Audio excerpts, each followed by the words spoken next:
now spend a little time thinking about some very, very special parallelograms. So the first one I want to take a look at is a rectangle. So a rectangle is a parallelogram where all the angles actually equal 90 degrees. Okay, so here's a wonderful application that I really, really like.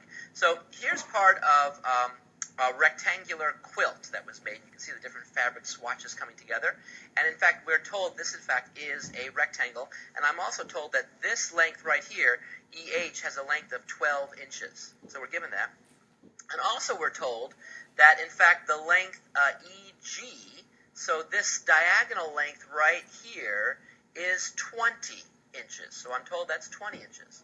And here's our mission. Our mission is to find the length of FG, this length, and also the length FJ, which is this length. So I want to find that length and that length, knowing the information that we're given. Well, this is actually really easy, because rectangles have so much structure, you can't help but know almost everything.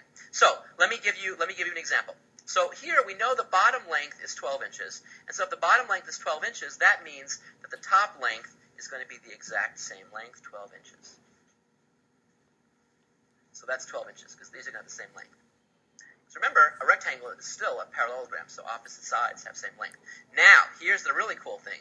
We're told that EG is 20 inches. And we know, since it's a parallelogram, that this other diagonal is going to actually bisect this. So if this whole thing is 20, I know this is 10 inches, and this is 10 inches. But what about this diagonal? Well, since we now are in this situation where we have a rectangle, I know that this diagonal length will actually equal this diagonal length.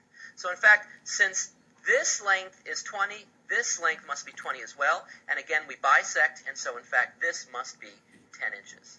And so this length is 10, this length is 12, and you can see the power of using properties of rectangles.